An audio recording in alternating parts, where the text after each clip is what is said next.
I would like a national database of use of force so that I can more effectively know, is this cop a bad apple? I think reasonable cops want that, but it results in this like trade-off where you do get this disincentive where maybe people are afraid to get something on their records, they don't measure it. I think you cannot resolve that tension very bluntly without making some other part of the job more appealing.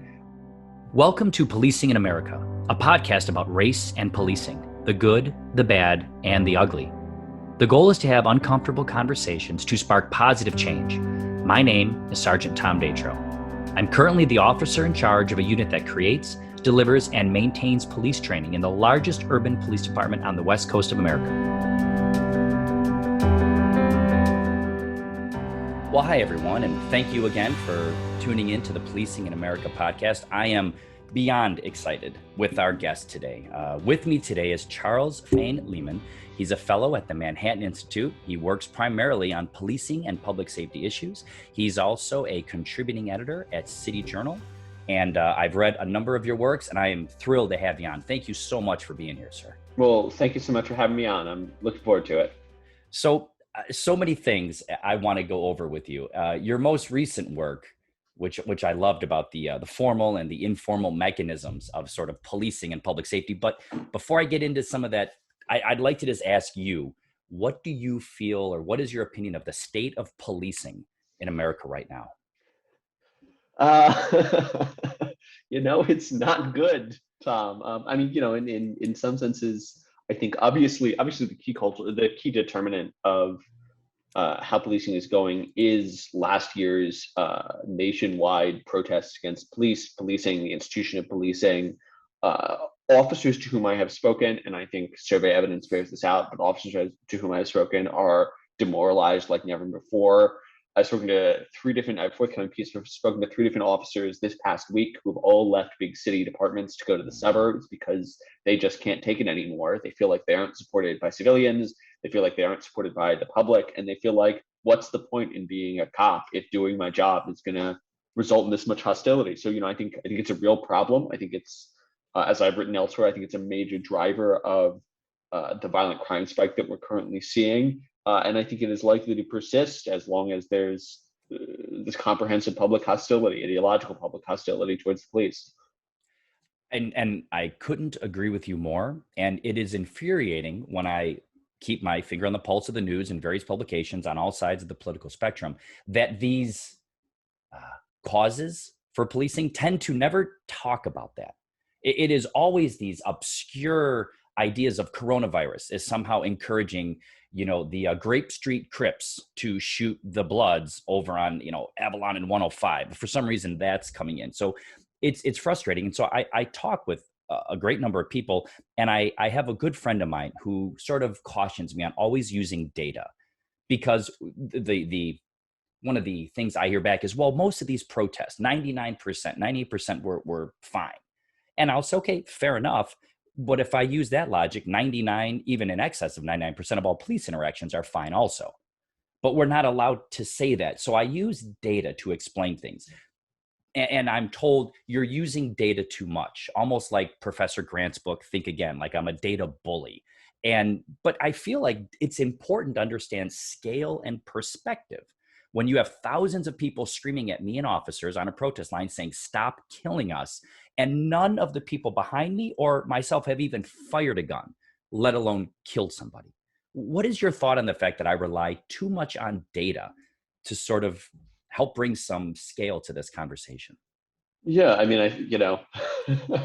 I rely pretty heavily on data as well. I happen to think the data are on our side in this particular conversation. I wrote a piece recently at the Washington Examiner where I lay out the evidence that there has been what I call a Minneapolis effect, like the Ferguson effect, that the protests have driven, that as a direct consequence of the protests and a more comprehensive anti-police cultural push response, there's a direct relationship between when that began and when violent crime began spiking nationwide.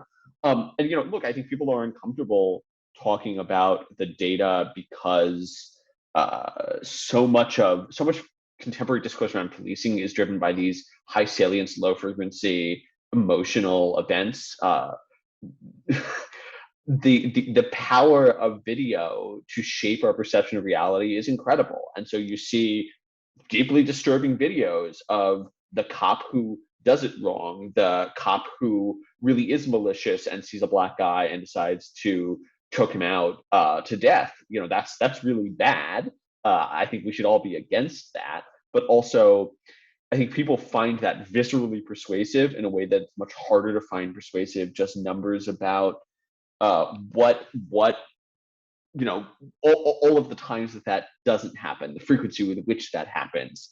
People are driven by that emotional, intuitive response to a video, and much less so by the hard numbers. And they find it, they experience dissonance if you present them the hard numbers.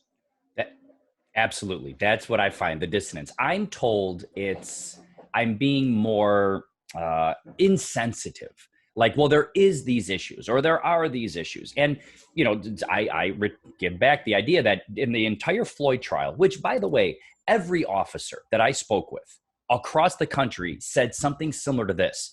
That's terrible. That doesn't look good. That cop's going to jail. This was the one thing where there was like no dispute among law enforcement, as were like Michael Brown had, Eric Gardner, Walter Scott was the other one, where he was shot in the back running away. But otherwise, this was like, there was no argument. And I was shocked that this was the one that set, the world on fire, because everyone agreed it was bad. But during the trial, never once did they say because of racism or it never came up. And I thought, isn't that interesting? This was just a bad action by, I don't know if he's a bad guy, but certainly in that moment, he was not a good cop. If this was such a pressing, systemic, institutionalized issue, why not bring this up during the trial for the world to see?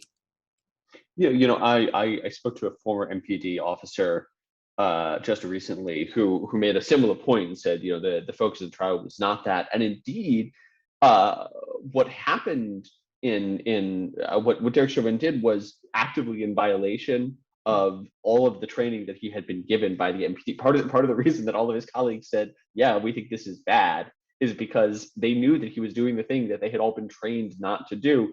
The same officer made the point to me that the reforms that they're making to use of force policy don't address the actual situation that led to George Floyd's death. So, no, I mean, I think that absolutely there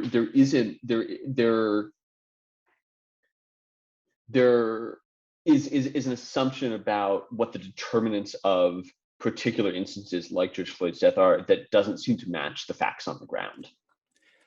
And so, like, that officer you were speaking to talks about these policy reforms. And to this, I say, it's very difficult to improve upon a number that is so low. If I say we as a general police term, if everyone in law enforcement was committing errors at a rate of 10%, like the amount of people that would be hurt or killed would be in the hundreds of thousands. But we have such a low number, 300 million contacts a year, about 1,000 officer-involved shootings that result in a death. And, you're talking 0.001, this data, but just for the listeners, it's such a rare, and you want to improve upon that. And I just feel like it's very difficult to improve upon something that is so low. All these interventions are not really moving the needle. Yeah, I mean, I think that's true. I think it's still a desirable reform goal. So what I'll say for your listeners is, yes, it's absolutely the case that police use of force is really rare. I mean, we can talk about the police public contact data. I think the most persuasive, stylized fact is that just 1 in 4 officers has ever discharged his service weapon. That's from a Pew survey. So it's not merely that most officers do not use force in the overwhelming share of interactions. It's that most officers in their entire career have never drawn and fired their firearm. So when we talk about these sort of highly toxic or harmful or deadly incidents that really go wrong, they really are rare. That all said, there are about 1,000 people, maybe 1,000 people shot and killed by cops every year. Some large portion of those are justified or justifiable. And I think there are 2 levels that we want to respond to. Some of them are probably justified but preventable. Ceteris paribus, we want situations, we want those to be prevented. we, like, all else equal, we don't want dead people. It may be the case that that is a logical, that is a reasonable thing to have done in this situation, to have shot a person, but we still don't want people to die. And then some proportion of them are unjustifiable. I think it is one of the reasons we're having this conversation, this, nationwide protest around trying to reduce policing, is that there is frustration with the efficacy of policies to reduce use of force, reduce violence. And to that, I would say two things. One is that police shootings have in fact declined in recent years, not a huge amount, but they have declined. And the second thing is there's so much we just don't know about what works to actually reduce use of force. So my favorite example is there's decades and decades of research on de-escalation training, and basically all of it is bad. Like it does not meet the reasonable standards for good evidence, for research-based evidence. There's one study that got done recently with Louisville PD, and it shows that there's like good efficacy for de-escalation training. It's promising. I'd like to see how it scales, but like the world of evidence-based policing is still so young, so much in its infancy, and so I think people should not give up on the efficacy of like use of force training until we have a good sense of what actually works, because we just don't have it yet, not from a robust scientific perspective. I completely agree with that, with the whole idea of de-escalation. This became a policy in my department. And the first line is officers shall use de-escalation techniques to reduce the intensity of the encounter, but then doesn't exactly go on to show what active leadership is or de-escalation techniques are, which are very easy to do in a controlled environment in training, very difficult to do in the volatile, unpredictable nature of society. When officers go to de-escalation training, they're amazing at it because they know they're not going to get punched in the face, stabbed, or shot in training. So there really is no reality-based training. I'm working with a postdoctorate fellow at Stanford to try to look at the efficacy of de-escalation training right now, because what we think, and I'm curious to know your take on this, we want to teach more about the neuroscience, the way the prefrontal cortex gets shut down and the amygdala lights up, often called emotional hijacking. Because if as an officer, I come into a scene and I just start yelling commands, what I'm raising my own volume up too, but that's what we're taught to de-escalate, is to shout at people, get them to comply, take control of the situation, but not really understand that if that person's emotionally hijacked, you yelling is not going to bring them down. Yeah, and I think the point about sort of laboratory conditions versus the real world is really important. If you talk to officers, if you talk to even trained de-escalators, they can learn everything that they want in the classroom, but there's often far lower efficacy just sort of out in the real world, because I mean, so many of these situations that we're talking about, these like situations that result in police violence, are these high energy split second decisions. It's impossible you can train people's instincts a little bit, but it's really hard to get them to actually think through what they're going to be doing in that situation. It's really hard for them to take a step back because they can't. Their lives are on the line. They're making decisions that literally are life and death decisions, which I don't have to make every day. Who am I to judge? But I think no, you're right that we can think a little bit about how people make those decisions. I think this is part of why this Minneapolis effect matters. It is clearly the case that the way that you shape decision making in this context is overwhelmingly through sort of like pre-rational emotions. Cops are doing less because they are afraid that if they make the wrong choice, their lives will be ruined. There are just utilitarianly speaking benefits to that, but there are also costs to that. But more generally, we can shape decision making proclivities. We can shape how cops instinctually respond a little bit, but at the end of the day, it's really hard to truly change instinct in that way. I concur. The Navy SEALs, I believe the colloquial kind of term I had, for every hour of work a Navy SEAL does, 45 minutes are spent training and 15 minutes are spent executing. As we're in policing, for every hour of work an officer does, 55 minutes are spent policing and 5 minutes are spent training. Yet we have a similar expectation. When I hear like, well, you guys are trained for this, not well or not often. Charles, this is something I think you have a great deal of expertise in, and I want to get your take. I feel as though I've been in for almost 20 years now. The political game, the political aspect of policing has increased exponentially. I think about the times when it was Trayvon Martin and I was on the line, and Michael Brown, and it was there, but I just feel like now it's ubiquitous in politics. Have you seen that, or has it always been there and I'm just now noticing it? Well, I mean, I think, look, it's absolutely been a long term. The police have been an object of political dispute for a long time, right? You go back to the Kerner Commission in the 1960s when the police were considered part of what a federal commission called systematic racism in America.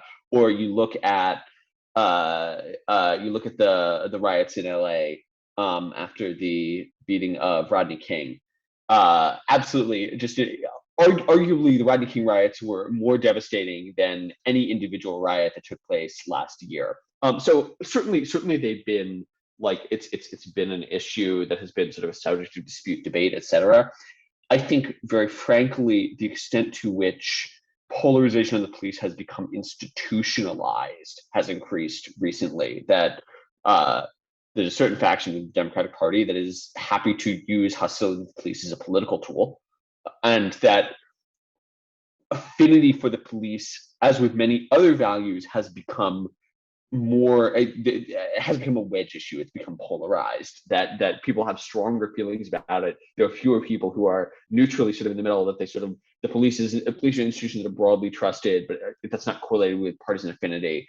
So I think it is the case that, and that's a subset of a broader trend in our democracy, right? More and more issues are subsumed into the culture war. I think what has happened over the 6 years is that policing has become a culture war issue in a way that it was historically, but far less so for all the reasons that the culture war has gotten so much crazier in the past decade or so.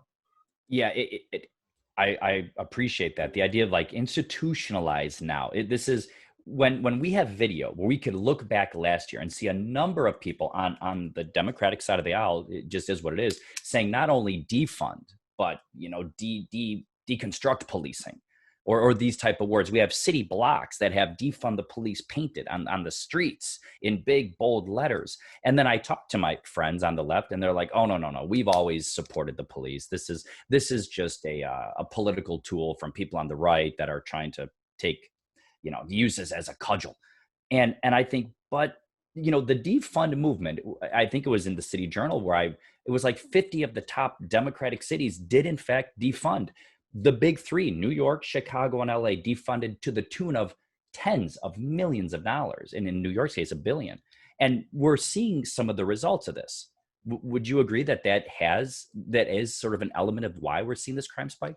Yeah, I mean, I think defunding is probably likely to be a longer term contributor. As many big cities increased police funding last year as decreased it. And the reason for that is that there's a lot of federal money flowing around, and if you put money into your budget, you put money into policing. And also, a representative example is Minneapolis, which is still working on passing a budget defunding its police department, and in the meantime had to increase spending on police because they had an enormous violent crime spike. So I think that those cities, jurisdictions like New York City, where it's likely to be closer, that the top line number is $1 billion. It's probably somewhere between 500 million and 150 million, depending on how you do the math. It's still a big cut in any terms. I think that is likely to have a long run impact on staffing, on capacity, and that will exacerbate the crime problem and make the current spike last longer. I don't think it's the major determinant, just because jurisdictions that have increased their spending have also seen crime go up. And I think the universal treatment, the thing that is true across jurisdictions or most jurisdictions, is very large anti-police protests that were supported by public servants who came out and said, "Yes, we agree. The cops are bad. Go away, cops." And indeed, the cops listened. Right. Yes, you get the police department you deserve. As some of these officers are thinking. You wrote a couple of really neat pieces, and I want to touch on those. One of them revolves around guns. And this idea from the current administration saying, this is what we're going to do. We're going to focus on the rogue gun dealers. And, these ideas that the criminals in the south side of Chicago are hopping on the 90-95 freeway and heading over to Indiana, buying a bunch of guns and driving back to the south side of Chicago. Like, why would you not just commit the crime then in Indiana if the guns are there? Like, it's nonsensical to me. But what is your take on this idea of the focus on guns and the way we go about selling and buying guns? Yeah, and I'll sort of frame this by saying I think it's to Joe Biden's credit that he has been he's a moderate for his party on this issue. For example, so the federal government, for your readers who aren't playing along at home, so you listeners, the federal government rolled out a proposal to fight the violent crime spike. As Tom's alluding to, a lot of it focused on guns. There were other good things in there. Most notably, Joe Biden wants to get Congress to approve $300 million for new police hiring. That's great. That's a relic of, the Democratic Party 10, 20, 30 years ago.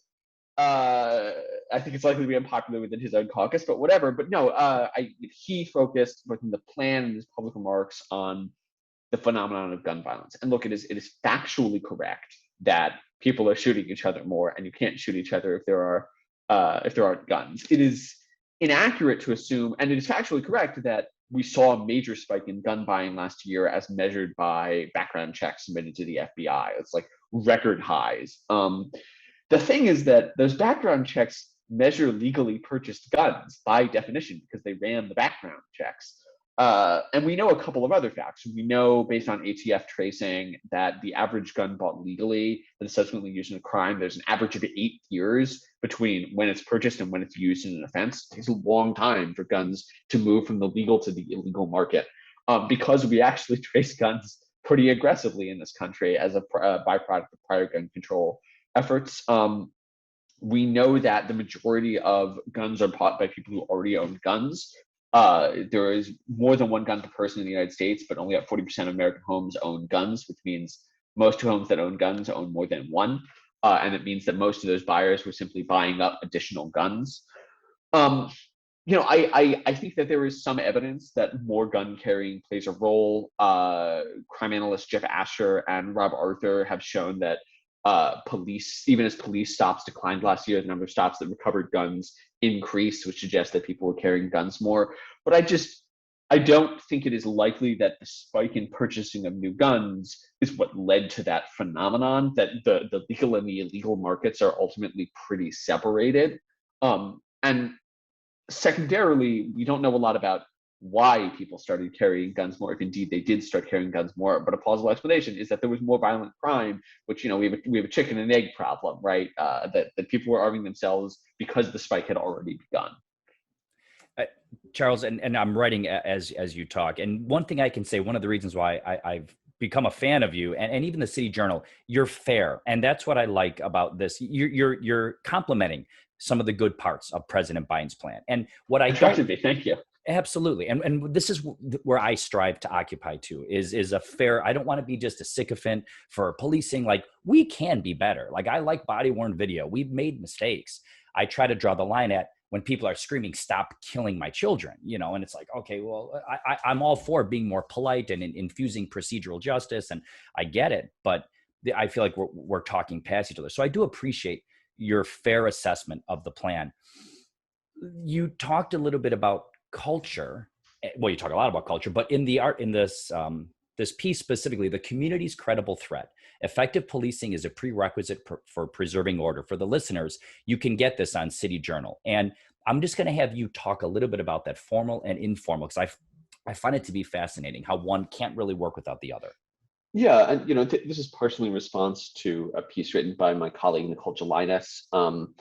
The sort of aggregate point is, I think there's this vision on the sort of defund the police left that we can replace policing with sort of more informal mechanisms, and this of public safety, social order management, that like strong communities are the antidote to bad policing. And there's a long history of this sort of theory on both the left and right. I point out that this is actually part of what James Q. Wilson and George Kelly were talking about when they wrote the article on broken windows back in the 1970s in the Atlantic. This is what broken windows policing is about, is the idea that the police serve as an arm of the community. But my argument is that there's this sort of vision of the like substitutability of policing with strong community, with social investments, with whatever. And I think that this is discounting the way in which the police and the law and order infrastructure more generally, the rule of law as a concept, are the backstop to informal enforcement mechanisms. That I can go out and tell my neighbor that he needs to quiet down. The old lady can grimace at the teenagers who are drag racing in her street. But the efficacy of that intervention turns not just on social trust, but on our capacity to rely on something else, on the like shared participation in a project of law, um, if those tools don't work. So my framing is that policing is a form of credible threat. That part of the way that policing works is by saying if you break the rules of the community, there will be consequences for you, and that policing is most effective as a threat. And actually, it's less important. Policing's effect does not come primarily from the carrying out of the threat, but from the threat itself.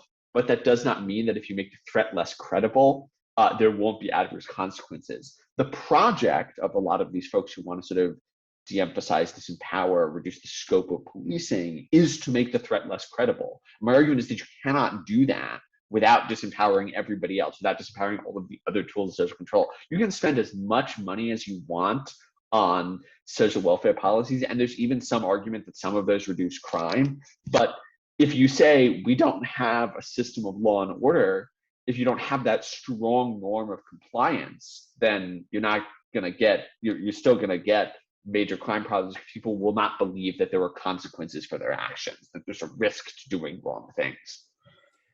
In that, piggybacking off the thought of that there is not as much of a risk of the punishment, do you also see a potential correlation between this idea of new DAs getting elected and bail reform? Some of these hot button topics that are maybe contributing. Do you have any insight on that? Mm-hmm. So this is to me one of the most sort of interesting empirical questions right now. There's a difference between there's a difference between short run and long run equilibriums. That like if I elect a progressive DA and the progressive DA says I'm not going to prosecute low level offenses, but I am going to prosecute high level serious violent offenses, I think two things will happen. In the short run, there will probably be an increase in low level offenses because the consequences will go down and there's some rationality involved. I think in the long run, to the extent that you say that behaviors in general will not be published and will not be regulated, you contribute to a culture of more comprehensive lawlessness.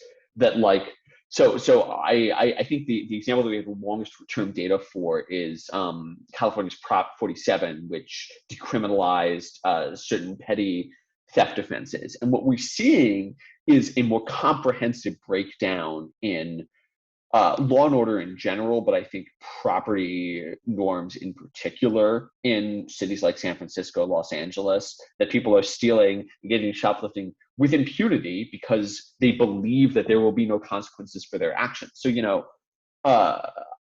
when you, I think in some contexts you see short run effects. New York City's bail reform, which basically just lets people out of jail without any regards to their riskiness, seems to have immediate short run effects. But I think in the long run, when the government reduces, when reformers reduce their commitment to the basic idea of enforcing the law, people will come to respect the law less, and there will be more action with impunity with regards to the law. So I think that is a trend that we will begin to see, although it may vary. And that's a story I'm interested in, an empirical story I'm interested in.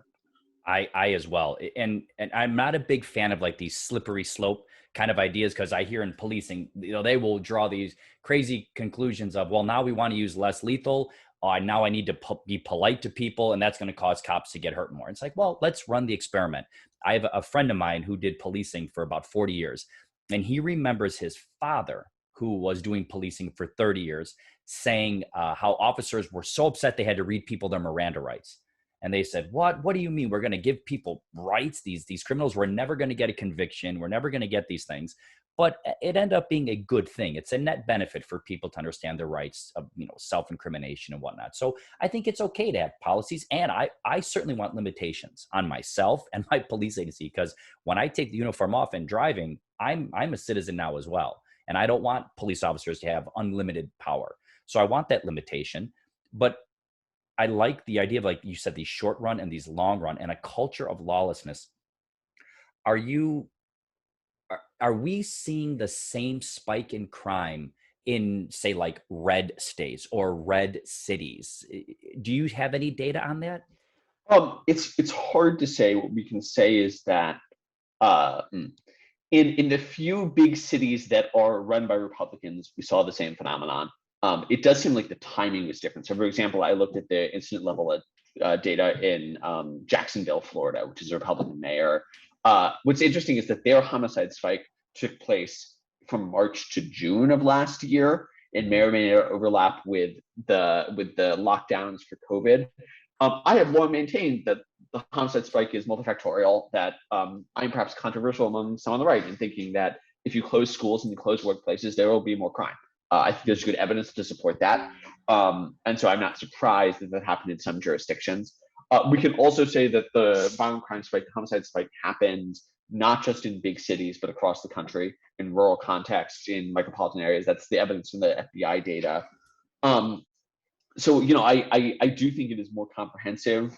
I don't think that anti-police sentiment is a totalizing explanation. I think other things are in the water, but it is also the case that anti-police sentiment was really not just restricted to big cities, that there really were protests in small cities. There really were protests. I mean, I think it was a nationwide, remains a nationwide phenomenon. It's at the highest levels of one of our parties, so it's not really surprising to me that it affected everywhere. I had an interesting experience on Father's Day. I worked in South Los Angeles and I did a little experiment. And I said, I'm going to track this myself. Now I'm a sergeant in the field, so I have a little more leeway with my time and what I can do. So I said, I'm going to say hello or give some kind of a platitude to 100 people. And I want to measure the results of this. And granted, it's not rigorous, but I did 100 hellos, good day, how's it going, happy Father's Day. And my results were astonishing. It was about 8 out of 10 people that responded in kind to my kindness. And 1 in 10 who gave me the obligatory whatever. And then the other one was flat out disdain, whether it was a gang sign or a middle finger or just a dirty look. So overwhelmingly, the support I received, and male, white, blonde hair, blue eyed, sitting in South Los Angeles, was very supportive. And I had people say, we want you here, we need you here, which is a very different narrative than what we're seeing if you watch the news. But would you agree that historically speaking, the Black community does have some, for lack of a better term, like some righteousness in their disdain or distrust of policing? Yeah, I mean, I almost think that question. So I have two answers. The first answer is yes, and the second answer is that the question almost doesn't matter. The first answer, I mean, clearly, there are historical injustices visited by the police on Black communities. That appears to be true anecdotally. It appears to be true. There are studies, there's research that gives me pause. If you look at the studies that track proclivity of police stops based on which look at racial disparities in daytime when you can see people's skin colors versus nighttime when you can't, that the disparities decline at night. That tells me that Black people would like to be harassed by cops, ceteris paribus. I don't think it is as comprehensive or overwhelming of an issue as people tend to believe it is, but it's there, and I think that's reasonable. The other phenomenon that I'll talk about is what David Garland calls the paradox of over-policing, under-policing, which is simultaneously, if you survey Black people, overwhelming percentages of them say that they don't trust the police. But also overwhelming percentage of them say they would like police to remain at the same level or increase their level of presence in their communities. And that goes doubly for those living in what Gallup calls the most fragile communities. So it is simultaneously the case that many Black Americans feel like they can't trust the cops, and also that they want the cops around. This goes to like my second point. Ultimately, my view is that civil servants are responsible for how the public perceives them. I think that much of the criticism of the police is unfair, particularly that fostered by the media and by civilian leaders to score cheap political points. I think that's bad and wrong. But I also think at the end of the day, if you're a civil servant of any kind, a police officer or otherwise, you're responsible to your constituents. And so, like, if Black people believe they can't trust the police, the important question is not, are they right, but rather how can police leadership foster more trust in the community? There's been a lot of work done on that in the past 20, 30 years in America. I think a lot of it's been very good. But I think, that's the attitude that public leadership obligates, is like, regardless of whether or not it's fair, ultimately it's the job of civil servants to do what the public wants them to do and to be accountable to the public. So this is great that you brought up the that sort of juxtaposition, the paradox, because when I have conversations with people who maybe ideologically think a little different, they will often tell me, you rely too much on this data on police killings and whatnot. There is a lot of historical references and some data that talks about the disparity of, say, traffic stops.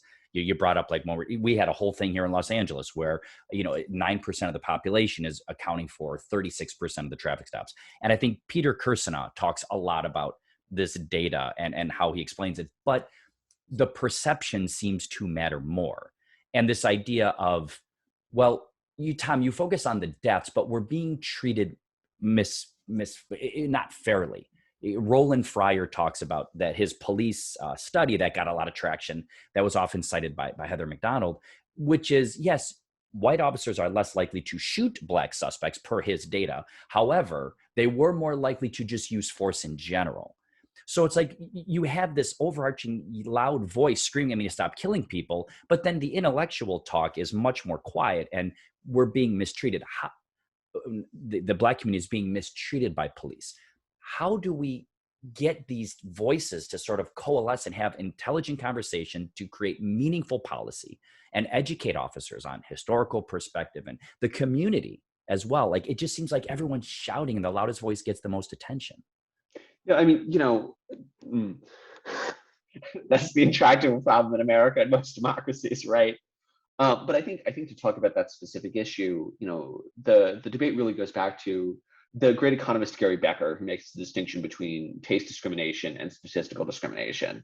That part of the reason that cops stop black people at a higher rate is because ex ante, you have limited information about whether or not a given person you're stopping is an offender. One of the best pieces of information you have is whether you consciously acknowledge or not skin color. And black people really do commit certain kinds of offenses at a higher rate than white people. By the way, there's an important difference between offenders are more likely to be black and blacks are more likely to be offenders. The overwhelming share of black people walking down the street aren't likely to be offenders. And most people walking down the street aren't going to be harassed by cops. But when cops look for the qualities that indicate offenders to them, it is both likely the case that those people are more likely to be black, and also that they may subconsciously use black as a shorthand for what an offender looks like. And it's like, parceling those out is really hard. It's, again, it just comes back to policing often involves split-second judgments that are really challenging. Never will there be sort of perfect statistical discrimination. Some taste discrimination or something that shakes out like taste discrimination will always sort of probably sneak in. My view is that on some level we should have a higher level of tolerance for that, but also that I understand why people don't want to have a higher level of tolerance for that. I think part of how you get around this, police departments across the country have tried to experiment with sort of more data-driven policing, thinking about how they can most efficiently target people who are very likely to actually be offenders, picking out the places and people who are doing this. I've written about the Dallas PD. Eric Garcia, who's the new chief of police there, is doing some really interesting stuff with this. But Chicago tried to do it with its hot list. NYPD does it. And I think that this is really promising in terms of the goal of police should be to have as few false negatives and as few false positives as possible.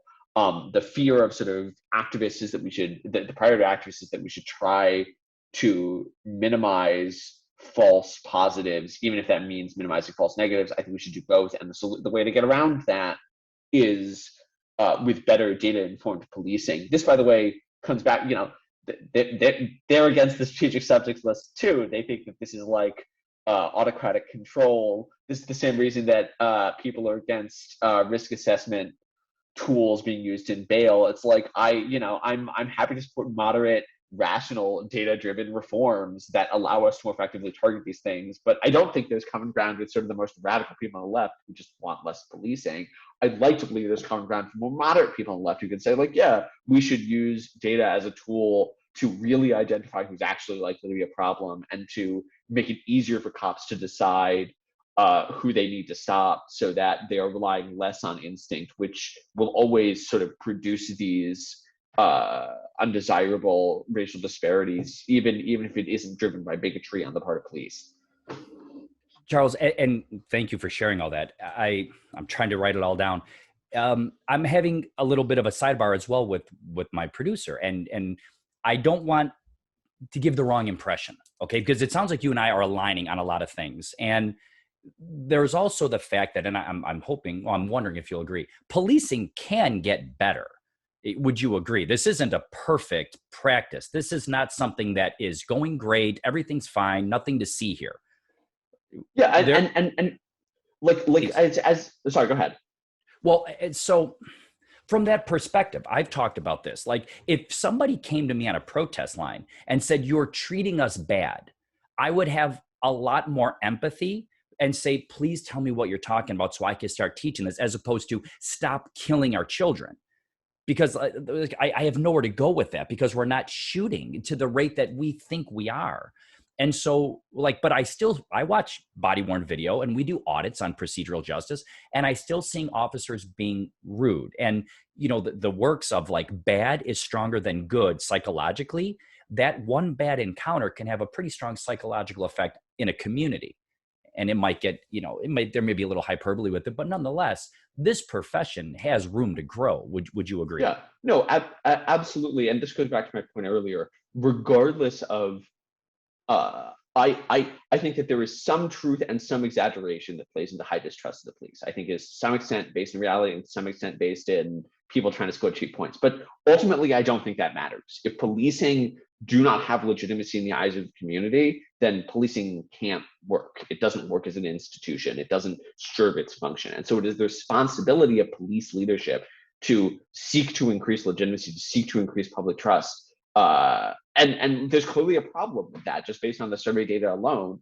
I think that there are lots of good leaders out there who are working on this, but I absolutely believe so I absolutely believe that there's further for cops to go in restoring public trust, regardless of whether or not they're at fault for it. That has to be a priority in terms of getting the job done. And the second point is, like, part of why I like data-driven policing is that there are so many opportunities available to us that just weren't available 30, 40, 50 years ago. Part of the reason that we relied on what criminologist Mark Kleiman calls the brute force approach in the 1980s and 1990s, and I think there was a lot of merit to that approach, but there were downsides. Part of why we relied on that is we didn't have a lot of great tools for figuring out who was and was not going to be a criminal, for predicting where crime was going to happen. We just didn't have modern statistical technology. We do now. I can go and I personally, on my laptop, can go and look at every single offense that was committed in the city of New York for the past 20 years. Imagine what the OIPD can do in daily ComStat meetings. I think there's an enormous amount of promise in data-driven policing to allow for policing which more finely targets the real criminal element in any given community, such that cops can simultaneously fight crime and also make it clear to residents of the community, who are law-abiding residents of the community, that they're there to deal with the criminals, not to harass them. So yeah, there's totally progress to be made. There's two avenues for progress, and I think that is widely recognized. I think there's an uphill battle sort of getting there, but I do think that there is further to go. And what I'm hoping, I have listeners from all walks of life that are tuning into this. That Sam Harris does a really magnificent job explaining. He had a podcast a few years back that said, "Can we come back from the brink?" And he talks about how you can have the most anti-racist, woke police officer with the charisma of Oprah and the public speaking skills of George Clooney, and you're still going to have bad instances, just because of the sheer number of people you're dealing with. You could have the most perfect officer that is whatever color, shape, size, and whatever educational background. There's going to be errors because of the amount of volume we have, and also because of the stress that they're under. Like, people make these mistakes, and it seems like in these instances we rush right to why this is. Like, this is the reason why that officer made that bad decision, as opposed to there are limits to human potential under stress. No, I think that's right. I would like it if people were more forgiving. I think, unfortunately, it's very unlikely. These are, as we've discussed in this conversation, a byproduct and part of technological change. That it's people are very judgmental at an age when we can see up close and personal the worst decision of a person's life in high def video. I think that is frankly an argument for restricting body cam footage a little bit. This is an argument made by Tom Hogan, who's written for us over at City Journal. I think that transparency is good and important, but when the media sort of seizes on the most sensational version of events and broadcasts it 24/7, it does lead to adverse consequences. It makes it much harder for people to balance the judgment of, make a good judgment of what happened. The most obvious example to me is the Ma'Khia Bryant case, and I think Columbus recently, where, there were a lot of people who watched the video and said, well, this is another example of a killer cop trying to destroy Black lives. And it's like, lots of other people listened and went, well, no, this one girl was about to stab this other girl, and the cop stopped her. That's basically when you should use your service weapon. But I think there is so much inertia behind identifying all of these videos as like obvious evidence of systemic police racism that people just went straight ahead. And it's a case where like maybe if we did not have the infrastructure that encourages exactly that kind of response, it wouldn't have happened. I'm not sure we can do anything about that. I'm not sure we should want to do legally anything about that, but it is the source of the problem, and it creates a problem. Recently, I watched a police commission meeting, and maybe this could give some scale to people who are listening as to how nefarious and difficult this is. The police commissioners were upset that there were 0 sustained bias policing complaints. And they said, well, obviously there's a failure here. And I thought, what would make you happy? Would 1% of bias policing complaints being sustained say, oh, I feel better about this? Would 10%? Because that would mean there's a big problem. 10% of 1.8 million contacts is a lot. And they thought, well, this is crazy. How come none of these complaints are being sustained? Which to me is like, okay, you have in-car digital body worn, in the car. You're wearing a body worn video. You have a policy on this. You have a federal policy on this. And the results of a sustained bias policing complaint can go as far as federal prison. So maybe we have disincentivized officers properly. And we've said, listen, this is 0 tolerance. You could be a police officer off duty and be drunk behind the wheel and have a better chance of saving your career than a sustained bias policing complaint. So maybe we've disincentivized this so much that officers are like, this is not worth it for me to even engage in this. So maybe we see a little bit of a pullback or whatever it is. But when you have police commissioners upset that these bias police complaints are not sustained, how do you not win, but how do you make everyone happy at this point? Like, isn't that what you're shooting for? Yeah, you can't. I think so. So the way that I like to think about this is that more generally, there are a bunch of different incentives that determine whether or not people become police officers, right? And one of them is, for the past 2 decades, we have often made a trade-off between job security and job compensation. Part of what's going on in this story that you're describing is like maybe it is just the case that we aren't getting these bad results. We just don't know. It's like immeasurable. I think to sort of abstract outwards, like what people want is effective accountability. I want effective accountability. Like I am alarmed by stories about cops with a record of abuse and use of force violations who just go to a different department. I would like a national database of use of force so that I can more effectively know, is this cop a bad apple? I think reasonable cops want that, but it results in this like trade-off where you do get this disincentive where maybe people are afraid to get something on their records, they don't measure it. I think you cannot resolve that tension very bluntly without making some other part of the job more appealing. Like if you want more accountable police officers, with the surface is you want more accountable police officers, you have to pay them more. Part of the problem with the like defund the police movement is its agenda of both putting cops under more stress and also paying them less or reducing resources for cops. We should want, if we want cops to be held accountable for bad actions, then we need to make policing an attractive job in spite of the rigorous standards that we hold it to. I think that's the only way that you get around this sort of like distrust on both sides of the process, is like make people want to show up to work in spite of the fact that they are going to be held so aggressively accountable, and then also hold them aggressively accountable, which only really comes through better compensation, better benefits, the things that we state and local governments haven't really spent a lot of money on since the fiscal crisis 20 years ago. So where are some of the ways you talked about police accountability and the bad apples that can leave from one agency to another? And I think sometimes I get a little siloed because I work for a large police agency where you can't just do that. You're not going to leave this one agency and then go to some smaller one as easy. And there's so much accountability with us. It's overwhelming, which is fine. What are some other things you'd like to see in policing that could make this profession better? Yeah, I think there are a couple of interesting ideas that are sort of floating around out there. One of them is to extend the probationary period for new officers. That you can usually recognize early on when somebody is likely to be a problem, being very aggressive about cutting out bad cops before they can actually get time to sort of get themselves into the force is good. I think that there's a lot of debate over this, but I think on balance, if you want to build a better police force, you have to do it through, it's much harder to do it through training than it is to do it through selecting the best people. So my colleagues in the Manhattan Institute, Rafael Manguel and Hanelka Myers, have written about giving perks, bonuses, advancement options to cops with college degrees that you're likely to be selecting for people, more skilled people who are likely to be more responsible. I think that's one great approach. This is, by the way, an argument against cops living in the neighborhoods that they police, which has been very popular in the the New York City mayoral race and other places. Sort of popular reform that I think doesn't make a lot of sense, because you want as wide of an applicant pool as possible. If the most talented people live outside the community, you still want to bring them in.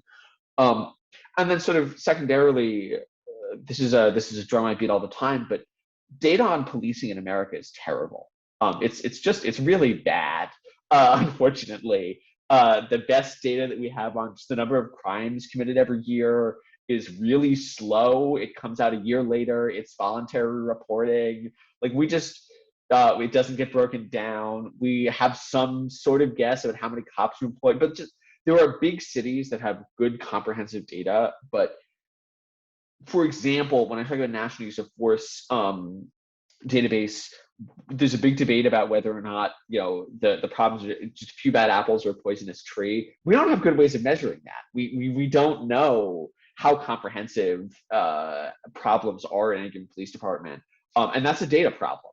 So if we want to get anywhere at all, better measurement doesn't have to be by the public, but it has to be by somebody. Is like the first step, because again, there are 14,000 police departments in the United States. It's incredibly fragmented. That's fine, but if there's a role for the federal government in this, it's getting all of the numbers together and actually crunching them. I think that would go a long way towards resolving the policymaking conversation, if not the public conversation. So I'm going to get two more things out of you, and I'll start wrapping up because I want to be cognizant of your time. The one is this. I've often railed against the idea that CompStat is now the mechanism by which we rate police efficacy. And the idea is when a metric becomes a goal, it ceases to be the good metric, right? So a good cop, right? Oh yeah, exactly. So a good cop is one who makes arrests, who makes things. So now we're incentivizing these adversarial relationships in policing. So I think CompStat is a necessary tool. We want data, but it shouldn't be the driving force of where's my arrest, where's my gun, and have that upward pressure to make it seem like we're being productive. I always said if we measured firefighters by how many fires they put out, there may be an increase in fires all of a sudden. So I'm just kind of curious to what your take is on CompStat and maybe the use and misuse of it. Yeah, I mean, that's a perpetual problem in all public policy making, right? It's just, as I said, Goodhart's law. It's when a measure becomes a target, or measures inevitably become targets. And you see this, for example, in something like stop quotas or arrest quotas. I think it's a real problem. I think that the way that you get around it is A, by trying to avoid quotas where possible, although there are trade-offs there, and B, trying to broaden your metrics for success. So like one way to do this is through random sampling of community members to test on a regular basis. Just simple things like how safe do you feel? How much trust in the police do you have? I think that's really important. Trying to test the number of crimes that you don't don't get reported to you. So for example, there are two major sources for federal data on crime. One is the FBI's Uniform Crime Report, which is all the arrests reported, all the offenses reported to police. And the other one is the National Crime Victimization Survey, where they go out and survey households. And it's like something like half of crimes are not reported to the police. So trying to track that metric tells you something about your performance and your public trust. So I think it's a real problem. I think you can sort of avoid the worst versions of it, but the best way to do it is to have a more comprehensive set of metrics. Because I think it's better than non-data driven sort of feeling around in the dark. I think, right, the status quo ante was worse than the status quo under data driven. Yeah, it's interesting when you have some very affluent neighborhoods. They're not as Comstat driven. You have some certain area codes, 90210. They don't have that kind of pressure for their officers. They're much more that community servant, help people however you can and whatnot. They're not as concerned about that other number because that necessarily doesn't look good for that particular area code. Now, my final question for you, unless something else comes up, is this. If you could reframe an idea, a concept, a talking point, something, if you could reframe this problem we have with policing, and you could reframe one item to make it better or to make the conversation more productive or policies better, what would you like to see reframed and refocused?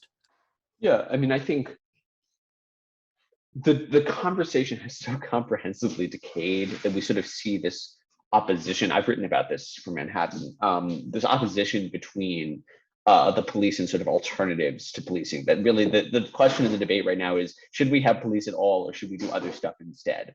And my view is, and we've touched on this throughout the conversation, my view is that the police in particular are the bedrock, the cornerstone of public safety in America. And that it's important that it's important to sort of start from the position of not just either or, should we have the police or should we have something else, but both and, that we should accept the sort of fundamental, essential character of policing and public safety, and then go from there and ask what else can we build on top of it? How can we make this institution better? Wonderful. I want to be aware of your time, and I've kept you for just a little bit over. So, Charles, with that, I'm going to say thank you so much for being on the podcast and for sharing your views on this. If you'd like anyone to maybe say anything about where you'd like to have them look you up further, please take this time now. Absolutely. You can find me at the Manhattan Institute. That's manhattan-institute.org. You can find me at City Journal. That's city-journal.org, which is the Manhattan Institute's in-house publication. And of course, you can find me on Twitter. I'm at Charles F. Lehman, Lehman. So yeah, hopefully your listeners check me out. And thank you so much for having me on. I appreciate it, Charles. Thank you so much as well. Take care. Thank you. Thanks for listening to Policing in America with Sergeant Tom Datro. If you have any thoughts you'd like to share, or if you have any suggestions on how to make positive change in regards to policing in America, head to my website and send me a message. Thanks for listening.